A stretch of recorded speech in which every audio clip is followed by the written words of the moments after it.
बिस्मिल्लाहिर्रहमानिर्रहीम। अस्सलाम वालेकुम। मैं हूं डॉक्टर रफ़ीक भट्टी विल्ला वाली मुज़फ़्फ़रगढ़ से। जैसा कि आप लोगों को मालूम है कि मैं हेल्थ से मुतल्लिक़ छोटे छोटे क्लिप्स बनाकर आप लोगों की खिदमत पेश करता रहता हूं, तो ताकि आम पब्लिक में बीमारियों के मुतल्लिक़ बचाव से मुतल्लिक़ तरीके आगाही हो और वो इन पर अमल करके मुख्तलिफ़ बीमारियों से महफूज रह सकें। इसके अलावा हेल्थ से मुतल्लिक़ मुख्तलिफ़ टिप्स आप लोगों को बताता रहता हूँ ताकि इन पर अमल करके सेहतमंद रह सकें। तो चलते हैं आज के टॉपिक की तरफ बग़ैर वक्त ज़ाय किए। नाज़रीन, आज का टॉपिक ये है कि खून के अंदर शुगर की मकदार कम क्यों हो जाती है और इसके क्या नुकसानात हैं, इससे बचने के क्या तरीके हैं। तो नाज़रीन, आपको मालूम है कि खून के अंदर अगर शुगर की मकदार एक ख़ास हद से ज़्यादा हो जाए तो फिर कहते हैं कि इसको शुगर की बीमारी हो गई है, जिसको डायबिटीज़ मेलाइटस कहते हैं। तो आम तौर पर ये शुगर चेक करने के लिए खाली पेट होना चाहिए, कम से कम 12 से 14 घंटे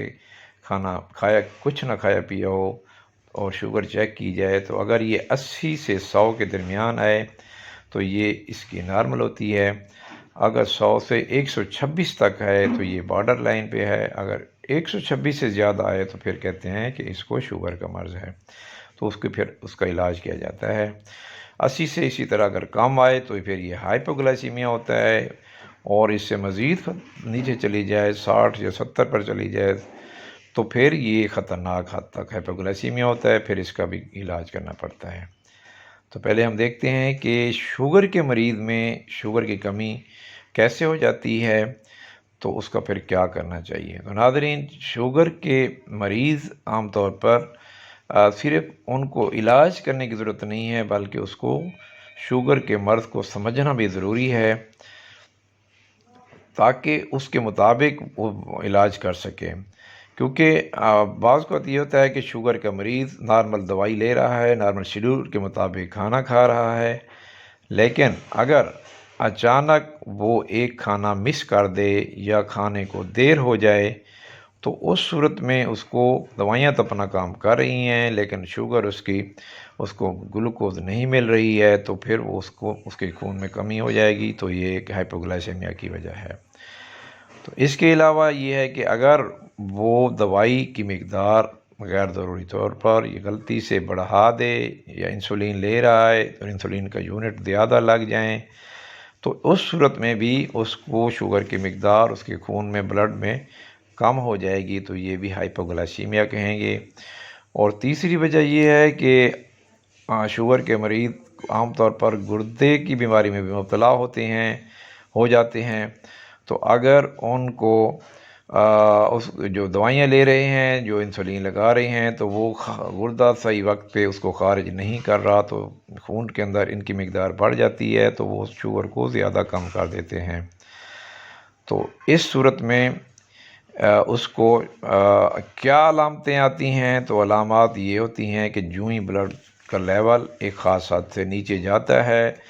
तो उसमें इंसान में ठंडे पसीने शुरू हो जाते हैं अचानक, और उस कमज़ोरी शुरू हो जाती है, जिस्म कांपता है, धड़कन उसकी तेज़ हो जाती है, अचानक उसको भूख ज़्यादा हो जाती है, जिस्म पीला हो जाता है और नज़र धुंधली हो जाती है, कन्फ्यूजन पैदा होनी शुरू हो जाती है, हैंकी पैंकी बातें करना शुरू कर देता है, जिस्म थकावट महसूस करता है और बाज़ बेहोश होकर कोमा में चला जाता है और डेथ भी हो सकती है अगर इसको फौरी तौर पर कंट्रोल ना किया जाए।